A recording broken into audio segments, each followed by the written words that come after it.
क्या हल्के। दान की व्याख्या चल रही है पंडित जी,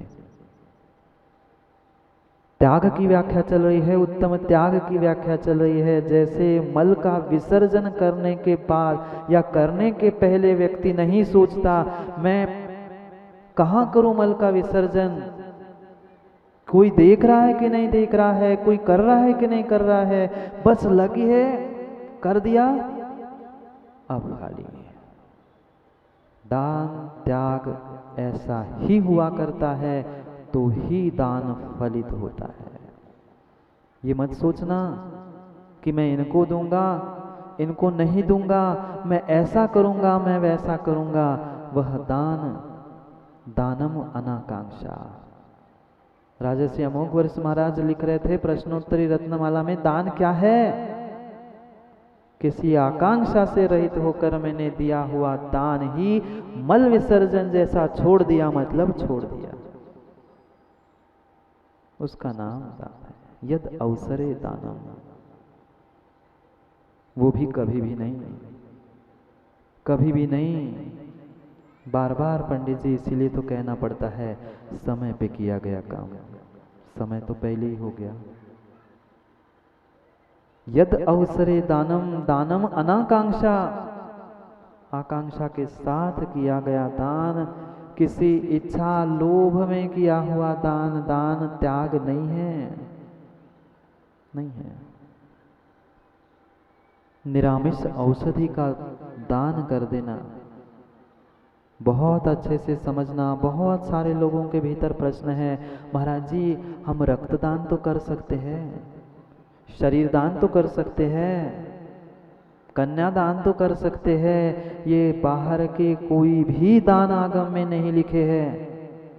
आगम में मात्र और मात्र 4 ही प्रकार के दान लिखे हैं, वो भी औषधि कौन से शिखर डॉक्टर साहब? निरामिष औषधि का दान देना ही दान है। क्या खून चढ़ाया, क्या शरीर का दूसरे को दान दिया, ये दान की संज्ञा में आने वाला है ही नहीं है, नहीं है, बिल्कुल भी नहीं है। औषध ऐसा नहीं, औषध भी देना है माँ, उसका नाम दवाई है। औषध को क्या कहते हैं? दवाई कहते हैं डॉक्टर साहब। जो दबा के दी जाती है वो दवाई होती है। हम हल्ला करके महाराज जी आज दवाई बनी हमारे चौके में आ जाना, नहीं, पहुंच गए दवाई लेकर और चिल्ला रहे महाराज जी दवाई ले लो दवाई ले लो। अरे दवाई दबाई दबाकर दी जाती है, लेने वाले को और देने वाले को पता हो, दुनिया को बताने से क्या मिलेगा? दिखावा करने से पुण्य नहीं मिलेगा, नहीं मिलेगा, नहीं मिलेगा। किसी भी आकांक्षा, नाम का सम्मान की आकांक्षा के साथ किया है तो वह दान दान नहीं है। अभय, दूसरे की रक्षा करना। कल एक सूत्र में पढ़ा था, याद है शब्द शिविरार्थियों? परोपरोधाकरण, दूसरे को आने से रोकना, अभयदान की व्याख्या।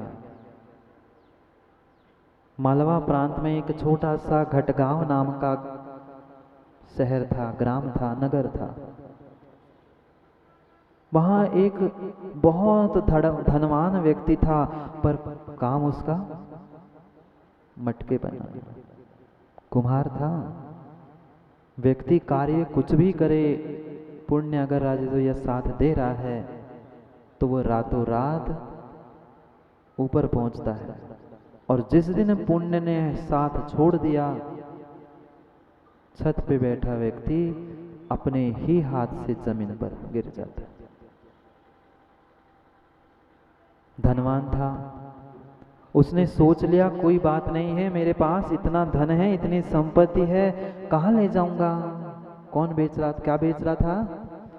धन भाई, मटके, मिट्टी के मटके बेच बेच कर उसने धन कमाया था, धनपति बन गया था। मित्र था, एक नाई मित्र था धामिल नाम का, उसके साथ दोनों ने मिलकर निर्णय कर लिया, हमारे नगर में कोई धर्मशाला नहीं है, काम करते हैं, हमारे पास बहुत सारा धन है, कहीं देना है तो आने जाने वाले साधु संतों के लिए हम थोड़ी एक छोटी सी धर्मशाला बना लेते हैं। निर्णय हो गया, दोनों ने बात की और दोनों ने वह धर्मशाला बना ली, पूर्ण हो गई। कुछ दिनों में धर्मशाला पूर्ण हो गई। एक दिन ऐसा आया, वह जो देविल नाम का कुम्हार था वह सच्चा सम्यक दृष्टि जीव था, सच्चा सम्यक दृष्टि जीव था। नगर के पास निर्ग्रंथ मुनिराज आते देखकर वह पहुंच गया निर्ग्रंथ के चरणों में। निर्ग्रंथ के चरणों में पहुंचकर जाकर निवेदन करता है, आप हमारे नगर में पधारिए, हम आपकी व्यवस्था कर देंगे। ध्यान रखना, ऐसे कभी मत कहना महाराज जी आपके लिए मैंने ये कमरा बना के रखा है, आपके लिए धर्मशाला बना के रखी है। अगर ऐसा कहोगे तो निर्ग्रंथ मुनिराज कभी वहां नहीं रुकते, उद्दिष्ट हो जाएगा। उद्देश्य से मत बनाओ ना, उनको उद्देश्य की जानकारी दो। आपका काम आप करो, साधु साधु का काम करें। सम्यक दृष्टि था, समझदार था देविल, उसने मात्र निवेदन कर दिया, चलो हम आपकी व्यवस्था नगर में कर लेते हैं। शाम का समय था, देविल कुमार ने दिगंबर मुनिराज को उस धर्मशाला में, उस कमरे में रोक दिया। उतने में वह नाई एक और तपस्वी बाबा को लेकर वहां पहुंचा। सम्यक से शून्य था, उसको कहां निर्ग्रंथों पर श्रद्धा, उनको कहां निर्ग्रंथों पर विश्वास था, नहीं था। साथ में जो तपस्वी को ले गया था, अब रहने का स्थान उतना ही था। एक तो निर्ग्रंथ रहते, नहीं तो तपस्वी रहते। अंधेरा हो चुका था। निर्ग्रंथ मुनिराज को उस धामिल नाई ने बाहर किया और तपस्वी को अंदर रोक दिया। वे धरती के देवता थे, वे धरती के देवता थे, दिगंबर मुनिराज थे। रात हो गई थी, वे चलने वाले कहाँ थे? नहीं, धर्मशाला के सामने ही एक वृक्ष के नीचे बैठ गए। क्या करते? अंधेरा हो गया था, जितनी सीमा बांधी थी उतनी सीमा तक वे पहुंच गए। पेड़ के पास बैठ गए। वही बैठकर रात की ठंडी हवा, दंस मशक आदि सभी परिसयों को सहते हुए पूरी रात मुनिराज ने बैठे बैठे निकाली। सुबह हो गई, सुबह हो गई। जैसे ही सुबह हो गई, वह पुनः देविल देखने आ गया कि मैं देख तो आऊं महाराज जी कैसे है। देखता है, ये क्या हो गया महाराज जी, मैं तो आपको अंदर छोड़ के आया था, बाहर कैसे आ गए आप? कुछ नहीं बोला। निर्ग्रंथ मुनिराज ने कुछ नहीं बोला। उसने जाकर देखा अंदर कोई और बैठे हैं, पता कर लिया। उतने में वह धर्मिल मित्र पहुंच गया और पता चल गया कि इसने ही निर्ग्रंथ मुनिराज को धर्मशाला से बाहर किया। थोड़ी सी बातें शुरू हो गई। तूने ऐसा क्यों किया, वैसे क्यों ना? अब कौन मानने वाला था? कौन देखना चाहता है निर्ग्रंथ मुनिराज का अपमान हो जाए? सम्यक दृष्टि था, पर फिर भी निर्ग्रंथ का अपमान नहीं देख पाया। हो गई लड़ाई, इतनी मारामारी, इतनी हाथापाई हो गई, दोनों की आयु समाप्त। वे तो निर्ग्रंथ मुनिराज अपने मार्ग से चले गए, पर देखना, वे ही दोनों जीव, एक सूकर बन गया, एक शेर बन गया। नियोग ऐसा ही होता है, नियोग ऐसा ही होता है। पूर्व जन्म का जैसा जैसा नियोग होता है, वैसा वैसा ही संयोग होता है। क्यों राजू भाई? इतने सारे बड़े बड़े सभी शहरों को छोड़कर मड़ावरा में ही क्यों पहुंचे महाराज? क्योंकि पिछले जन्म का कुछ ना कुछ ऐसा नियोग होगा कि मड़ावरा में ही इस साल का चतुर्मास और इस साल का ये अनूठा शिविर भी होने वाला था। हाँ, पुण्य था, नियोग था, संयोग था। ऐसा ही नियोग था कि ऐसा संयोग होने वाला था। वे जंगल में तो पहुंच गए दोनों तिर्यंच, सबका ही तीव्र उदय था। दोनों का ऐसा नियोग था, दोनों ने जंगल में जन्म लिया। एक गुफा में निर्ग्रंथ मुनिराज विराजमान थे। उस सुअर ने देख लिया। कौन था सुअर? कौन था सुअर? वह जो देविल नाम का कुम्हार था, वही सुअर हुआ था। मनुष्य की खुशबू सूंघकर वह शेर, जो धर्मिल नाई था। संस्कार नहीं जाते जीव के, पूर्व जन्म के संस्कार बहुत बहुत बहुत कठिनाई से जाते हैं। उस शेर ने मुनिराज को खाने के लिए उनकी मनुष्य की खुशबू सूंघते सूंघते गुफा के पास पहुंचा। सुअर वही था, सुअर वही था। समझ गया सुअर कि अब ये शेर अंदर जाकर मुनिराज को खा लेगा। वह गुफा के दरवाजे पे ही खड़ा रहा। खूब प्रयास किया शेर ने। तिर्यंच को तो रोज ही खाते हैं, आज मनुष्य दिख रहा है, मनुष्य के शरीर की खुशबू आ रही है, मैं अंदर जाऊंगा। युवाओं सोचना, युवाओं सोचना, वह निर्ग्रंथ मुनिराज की रक्षा करने के लिए कितना सा सुअर, कितना से प्राण सुअर के। शेर के सामने सुअर खड़ा था। मैं अपने प्राण दे दूंगा, पर मुनिराज पर आंच नहीं आने दूंगा। अभयदान। दरवाजे पर खड़ा रहा।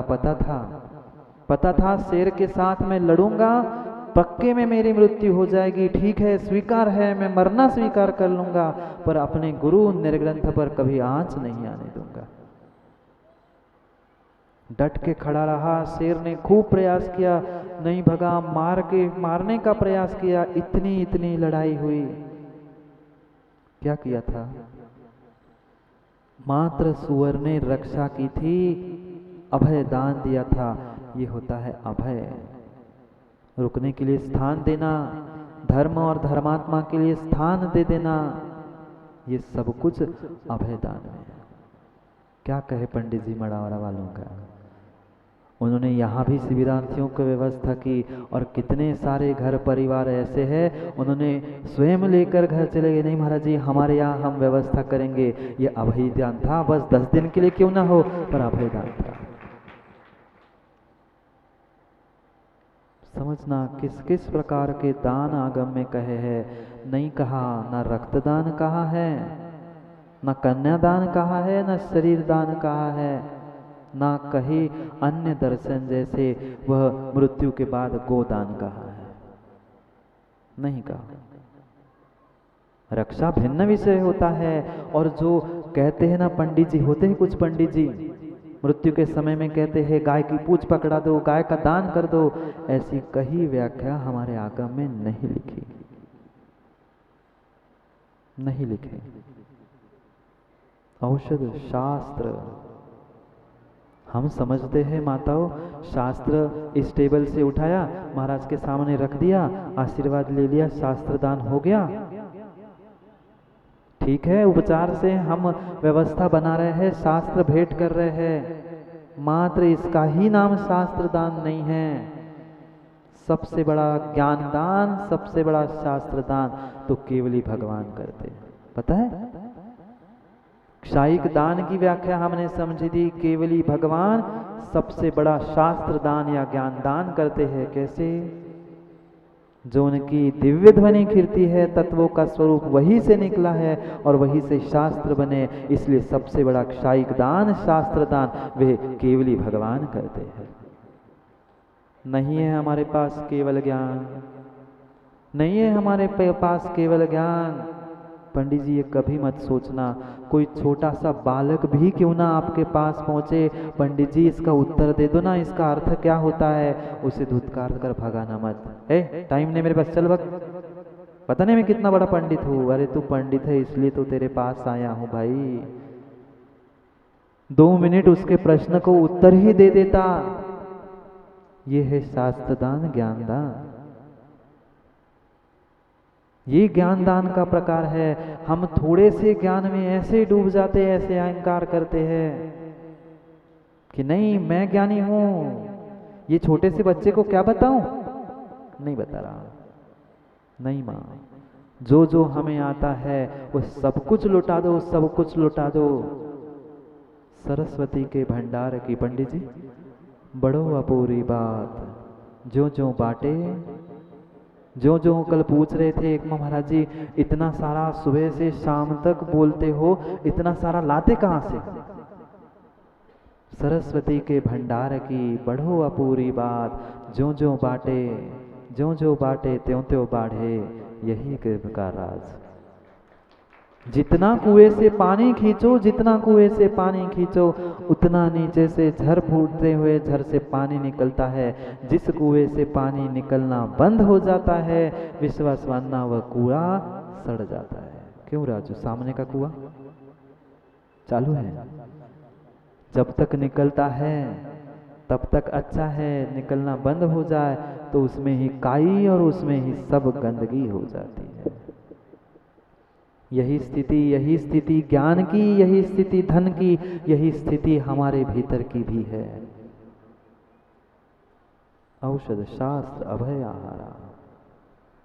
कहीं भी किसी को भी दान देना, लोगों ने पता नहीं पंडित जी कहाँ से पढ़कर दूसरे दर्शनों से हम कितनी जल्दी प्रभावित हो देते हैं।